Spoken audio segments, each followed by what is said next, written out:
Good day and welcome. My name is Michelle, and I am working with Canadian Geographic Education in partnership with the Canadian Marine Careers Foundation as a host for the 2024 Marine Month in Canada program. This is a program that's designed to bring you behind the scenes for a closer look at the diversity of upcoming volunteer and research and career opportunities within the marine sector in Canada. So thank you so much to everyone who's joining us live today. We have classes watching from many different provinces and territories and time zones. So let's get started. Reminder for all of our teachers that are watching, don't forget that we do have the classroom participation contest for those of you that are joining live. So all you have to do is put your classroom nickname in the chat and we'll enter you into the random prize draw for $500 for your school. And the winner will be selected on November 6th. And for all of our students in the audience, stay tuned until the end of the presentation because we will have a live question and answer period with our presenter today. And there's a quick Kahoot quiz at the end just to kind of go over some of the important aspects that are mentioned in the presentation today. So here's the Kahoot pin on screen here, and I'll also post it in the chat a little bit later on. So without further ado, I'm pleased to introduce our special guest today, Brianne Penny. So Brianne is a search and rescue program officer for the Canadian Coast Guard, and she was also previously part of the Inshore Rescue Boat student program, where students are trained in search and rescue operations. So here's Brianne. Hi, nice to see you, Brianne. Welcome. Hi, thanks for having me. Hi, everybody. We're super excited to have you.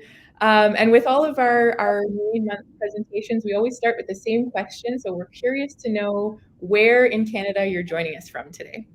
Yeah, today I am joining from the Canadian Coast Guard base in Dartmouth, Nova Scotia. We're just across the harbor from Halifax. We're on the water, so we have office space like I'm in right now, but we also have a dock for our larger Coast Guard ships and a small boat marina for our smaller boats, which is where I spend a lot of my time. Awesome. And judging from the sunlight coming in, is it a nice day in Dartmouth today? It's a beautiful day in Dartmouth today. That's right. Awesome. Well, welcome again. And I think we're ready to jump into the presentation. I know our students are eager to learn more about the Canadian Coast Guard. So just wondering if you could start off with maybe just a description of what the Canadian Coast Guard does, maybe a little bit more about the Inshore Rescue Boat program, and also about your role within the Coast Guard. Yes, so the Canadian Coast Guard provides key maritime services to ensure marine safety throughout Canadian waterways. So this includes search and rescue services, ice breaking, aids to navigation, marine pollution response, just to name a few. However, the Coast Guard provides search and rescue services through various different ways, one of them being the Inshore Rescue Boat program. So this is a really cool program because it allows post-secondary students to work as a part of a search and rescue crew throughout the summer months, meaning after you finish and graduate high school, if you go on to college or university or another level of higher education, you could join this program. Our inshore rescue boat stations are strategically located across the country in areas that need more search and rescue coverage throughout the summer months. So for example, in the Atlantic provinces, we have 9 stations, and across the country, there's a total of 25 stations. So how it works is you apply, if you're successful with that process, you come to us for training. And training is where the fun really starts because that's where we teach you about search and rescue services, teach you how to work on the water, teach you how to drive a boat. We're learning about marine first aid skills. So a lot of really valuable skills that are also, they just happen to be fun as well. So once you're done with training, you'd be assigned to a station within your region and also a crew. So our crews work in groups of 3, maybe 4 throughout the summer. And your schedule would look like 2 weeks on, 2 weeks off. So during those 2 weeks on, you're working every day followed by 2 weeks off where you're completely off for those 2 weeks and free to go wherever you please. The great thing about that is our students get paid during their 2 weeks on and also during their 2 weeks off. So it's a really great balance. My role as a search and rescue program officer is to ensure that our Coast Guard personnel, our ships are prepared to do search and rescue, meaning they have the right equipment, the right training, and through that, I get to teach people how to drive these orange boats like the one in that picture there, which I really enjoy. Well, that sort of work-life balance schedule that you've mentioned is quite enticing. I know I'd like to be able to work 2 weeks and then have 2 weeks off to take care of my, all the other things that I want to do outside of work. So that's awesome. Thanks for sharing that. Maybe I'll ask you next if you could tell us a little bit more about like the journey that you took to where you are today, and maybe what motivated you to join the Canadian Coast Guard in the first place. Yes, so while I was a student at Memorial University in Newfoundland, I started lifeguarding. And on my very first day at that job, I was shadowing another lifeguard and I asked her, "Have you ever had to jump in and save anybody?" To which she replied, "No, not here, but at my other job with the inshore rescue boat station, I have had to do that." And that was the first time I ever heard about the program. I didn't really know that much about the Coast Guard. I'd seen the ships come in and out of the St. John's Harbor, but otherwise I didn't know much. So that really intrigued me because I wanted to help people. I wanted to be a lifeguard. I loved being on the water. I loved being outdoors. And I knew I didn't want your typical office job. So I went ahead and applied to the Inshore Rescue Boat program. I did not get in that year, but it's okay. I went back the following year, reapplied, and I got in. I ended up doing the program for 4 summers. So this slideshow includes some of the pictures that I've taken or are in over those summers. And then eventually that led me to my career now as a search and rescue program officer with the Canadian Coast Guard. Awesome. Well, I think that's a pretty neat example to give to the students that are watching today, because it really is about asking those questions and, meeting people who can share those types of experiences with you, and kind of what we're doing today in terms of getting a behind the scenes look. I feel like that gives them really nice examples of all the different ways of entering the Coast Guard and also what it can result in. Definitely. So next question for you. In terms of day-to-day operations, can you tell us what kind of missions you go on? And then maybe a follow-up question, how are you most often alerted when people are in trouble? Yes, so our inshore rescue boat students are trained in a variety of different operations. So let's say, for example, you go out on the water with your family for an afternoon of boating, and all of a sudden your engine stopped working, or maybe you run out of fuel and you're going to need a tow in. So we're trained in towing operations. Maybe somebody gets sick on the water and they need first aid, or somebody falls overboard. Like what's happening here in this picture is that's a photo from one of our inshore rescue boat students, and we're doing training for getting people out of the water. So maybe there's a fire on board. We're trained in searching for people or vessels. So all sorts of different types of things. Really anything can happen. And every call is a little bit different from the last. In terms of being alerted when people are in trouble, there's a few different ways. So maybe you're out on patrol one day and you hear on the radio somebody calling for help. So that's one way. Maybe you see a boater and they wave you down because they need help. But I would say the most probable way for our students is through a cell phone. So they do carry a cell phone and they would receive any search and rescue tasking through our Joint Rescue Coordination Center. They get the call with the important information and then they get ready to go. Awesome. Okay, so then my next question is about the boat. Can you tell us a little bit more about the boat that you use and maybe any sort of interesting technology that comes along with that?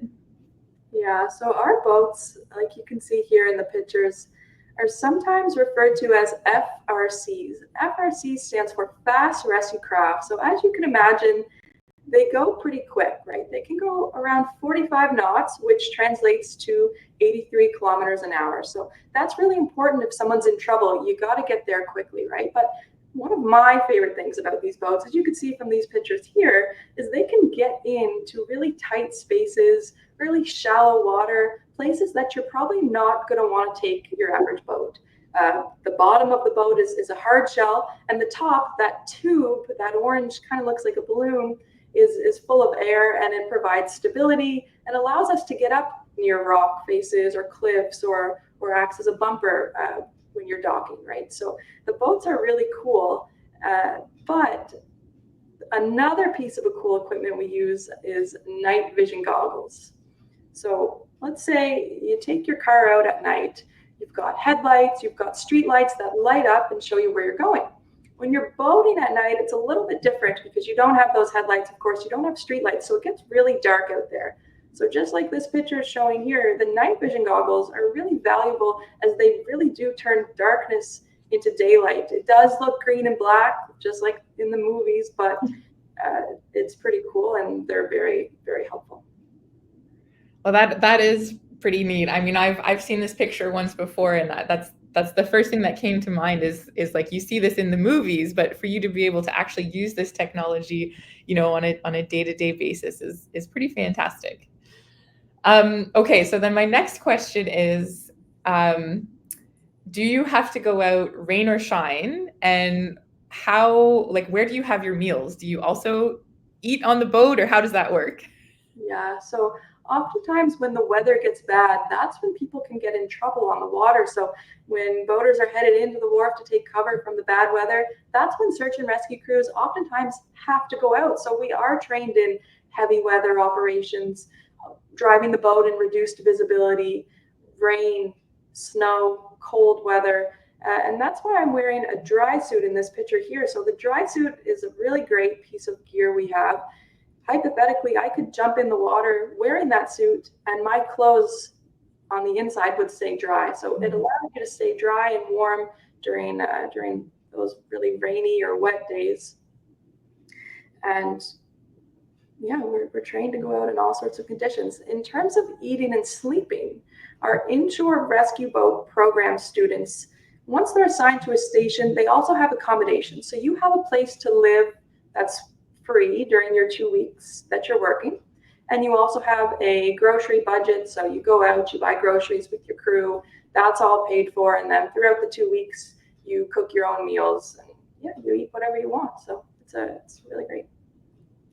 That must also build like a real sort of team sense, or almost like a sense of family when you're doing those types of things as well with the same crew.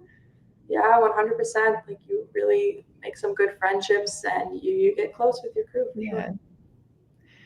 Well, so now I'm curious, can you tell us about perhaps a significant rescue mission, or, rescue operation that really stayed with you that you'd be able to share with everyone watching today? Yeah, you can do that. So my very first search and rescue call happened to be a mayday, which is the highest level of distress. It means somebody is in imminent danger.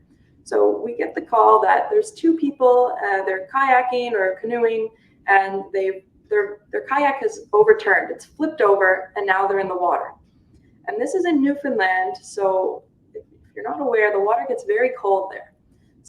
By the time we get the call and we get underway, these people have been in the water now for 45 minutes, an hour. We arrive on scene, and another pleasure craft had just picked up the two boaters. So we get up next to them and we take the kayakers or the patients onto our boat. And this is when we realize there's something going on here. These people are extremely cold, the verge of hypothermia. They are hypothermic, so we need to jump into action quickly.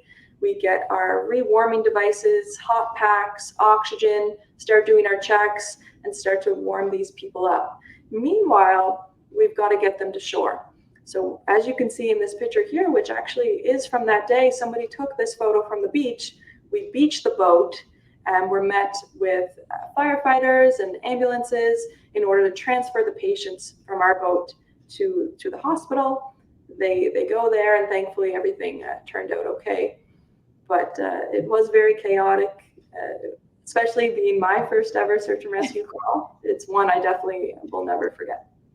My gosh, I would imagine that you were pretty thankful for the training that you had received, because if that was your first call, you really had to jump into action quickly. Yeah, and that's the thing. We went over this exact scenario in training. We've trained for it. We've practiced it, and you never know if you're going to have to use your training or not. And that day, we for sure did. Yeah. Well, okay, another question for you. You kind of touched on this a little bit earlier, but what would you say is maybe one or a few of the most rewarding or appealing aspects of the inshore rescue boat program?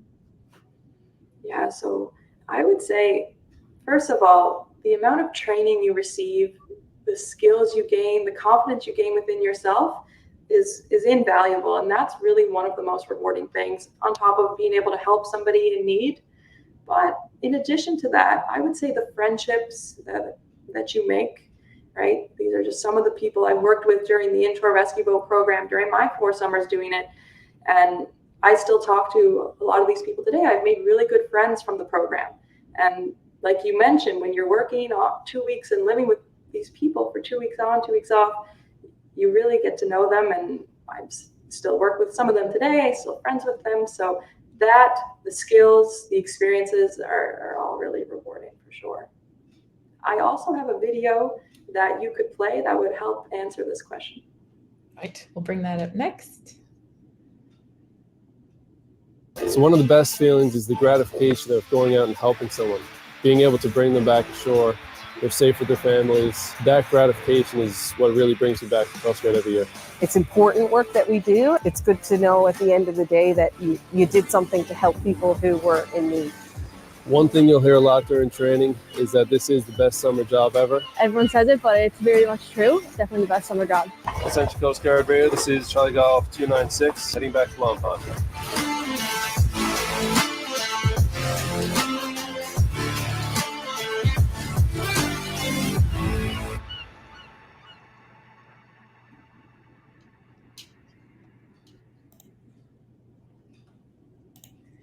And just as a follow-up question out of my own curiosity, like this can lead to like a lifelong career, right? Like it's the inshore rescue boat program is not just like for a certain duration. There's things that can happen after that too. I guess I'm a good example of that. Like I said, I didn't really know about the Coast Guard until I joined the inshore rescue boat program, and I was going to Memorial University. I didn't really know exactly what I wanted to study or what sort of career I wanted to pursue.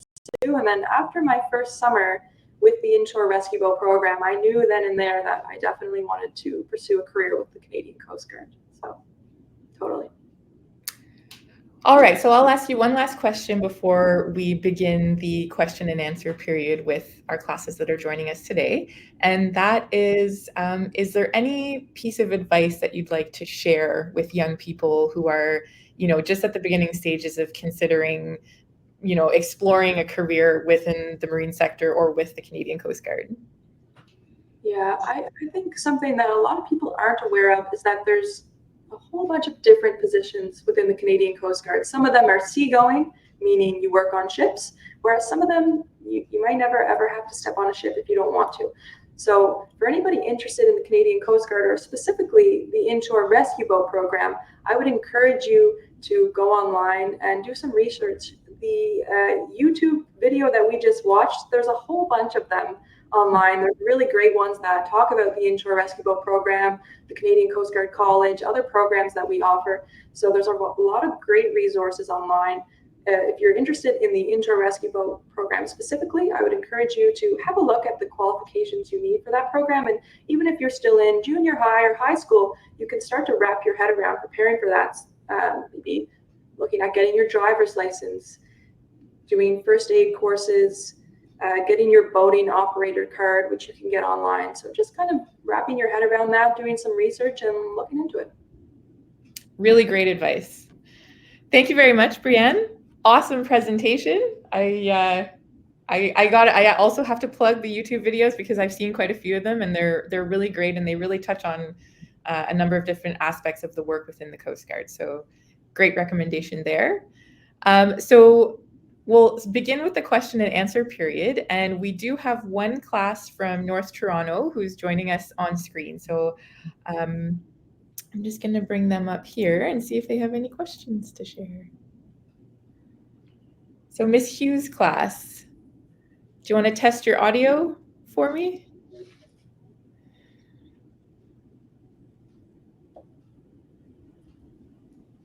We're here. Hello, lovely to have you. Do you have any questions for Brienne? Does anyone have questions? Because one question I had is, what is the average salary? Yeah, so for our inshore rescue boat students, off the top of my head, I believe right now a crew member is making, it's on the poster, so I might be a few dollars off, but I think it's around $16 or $17 an hour. And then there's two positions. You start off as a crew member, and eventually you could be the coxswain, which is the leader of the crew, and that's definitely above $20 an hour, maybe 22 or 23. So when they get hired for the summer, is that 4 months or 2 months? So our inshore rescue boat stations open at the end of May, just Victoria Long Day weekend, and they close, most of them close Labor Day weekend. I know there's some in some regions that are open throughout the fall, but usually it's about 4 months. So it's really for university or college students? Yes. Okay. When is the application out? Do you know? Yeah, the application is open right now, and it closes at the end of December. And there's interviews?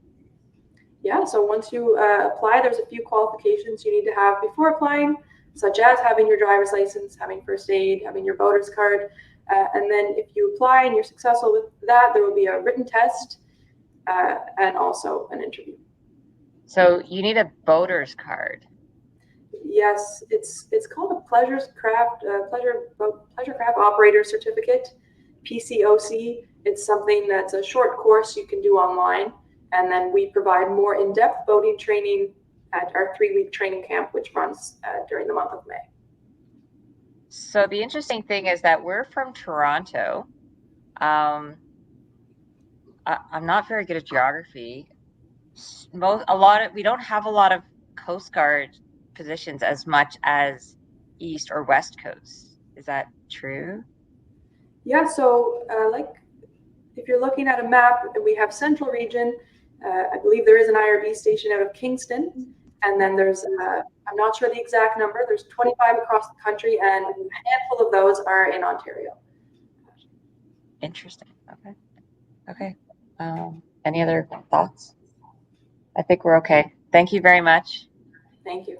Awesome. Thank you for the questions. And we do have a few questions coming in through the chat. So the first one is, are the traveling expenses and accommodation covered if selected for the IRB program?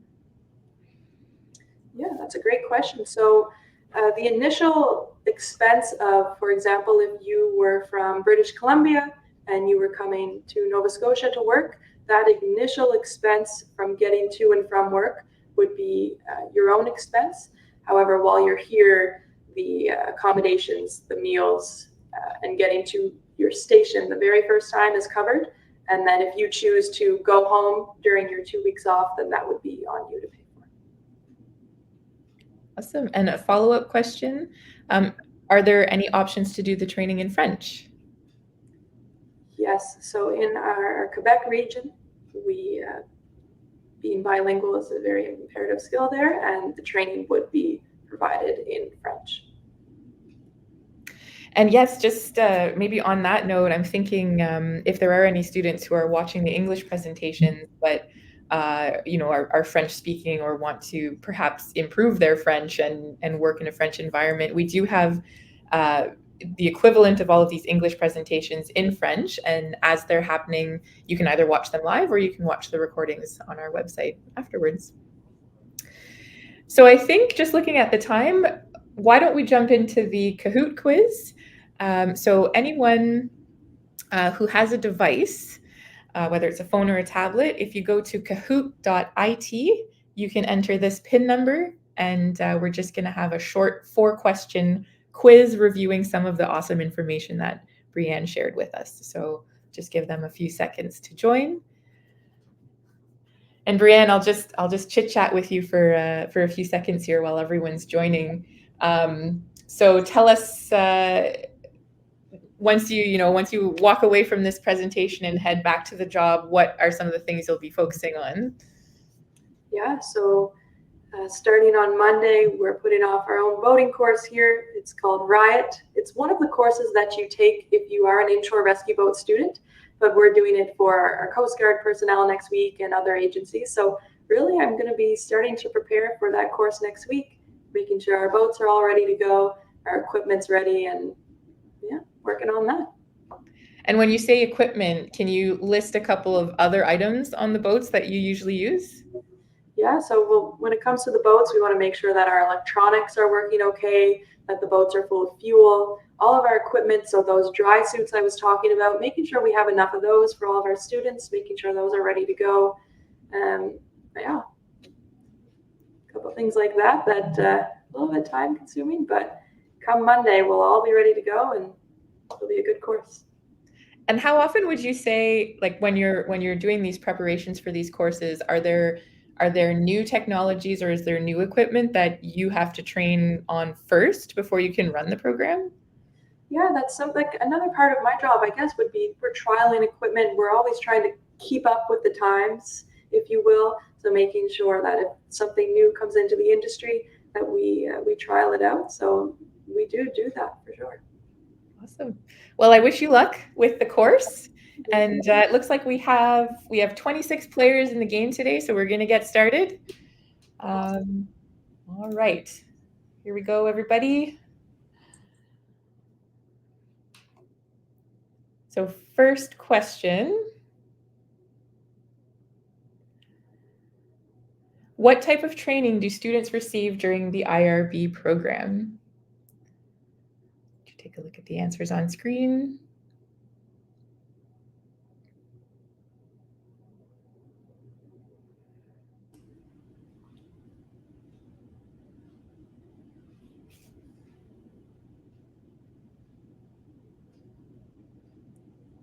And the answer is navigation, search, and rescue training. So in the lead is Speedy Tiger. That's a very applicable name. All right, question number 2. What type of mission is not part of the Coast Guard's daily duties?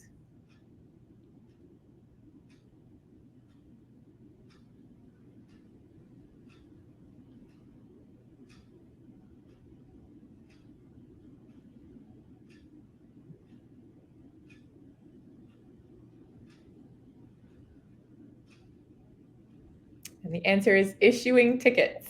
Nice. Yeah. So that's a common misconception that the Coast Guard does law enforcement or policing, but we don't give out tickets. We're just there to help people. All right. Oh, Arctic Lion takes the lead. Question number 3. How is the Coast Guard typically alerted when there are people in distress at sea?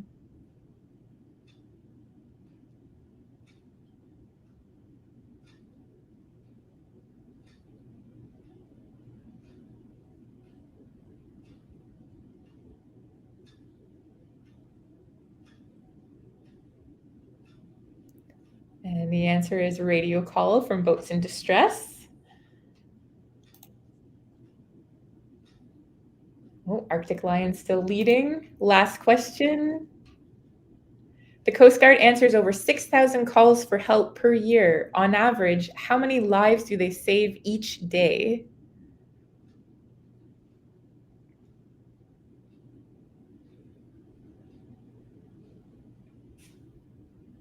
Whoa, lots of mixed answers there. So the answer is 18, which is remarkable. So thank you, Brianne, and all of your colleagues for everything that you're doing on a daily basis to keep our waters and our citizens safe. So let's check out the podium.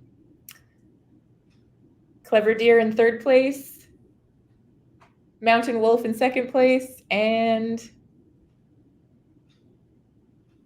Arctic Lion in 1st place. Congrats, everyone. Thanks so much for listening so attentively to the presentation. And we actually have one question that came in the chat while you were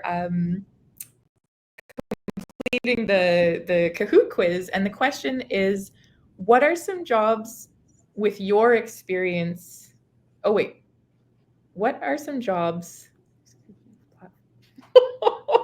I'm sorry, Ms. Coburn, I'm not understanding the question. What are some jobs with your experience could platform to? Ah. Here, I'm gonna put it up on screen. Brianne, I'll let you take a look at it. What are some jobs with your experience could you platform to? I guess perhaps the question is with my current experience. Yeah, where could I go with that? And that's a great question. So like I said, if you're starting from an inshore rescue boat student, maybe you have the experience to do what I'm doing now as an instructor. And, after that, I have, everybody has a boss. So there's more senior positions on the water that I could do. There's also different types of search and rescue jobs. So working for one of our lifeboat stations, which is kind of like a bigger IRB station. It's a search and rescue station that runs year round. So there's different things for sure. Awesome, great question. All right, well, we've hit the half an hour mark, so we're going to wrap up. I just want to remind everyone that we do have our Marine Month website. So if you're looking for in-classroom activities that explore some of the concepts we cover in the presentations in a little more detail, you can check them out on the website, and you can also find the recordings of past events that you might have missed. And then I would also like to say a big thank you to our friends at the Canadian Marine Careers Foundation running the Imagine Marine initiative. If you want to learn more about, the diversity of opportunities within the sector, if you want to see job boards, this is a place that you can check out. There's lots of great information there, and you can always send them an email if you have specific questions. So, Brianne, I just want to say thank you so much for spending the morning with us, and wish you well with your program on Monday, and all the best. Yeah, thank you for having me. Thank you, everybody. It was a great time. Take care. Bye.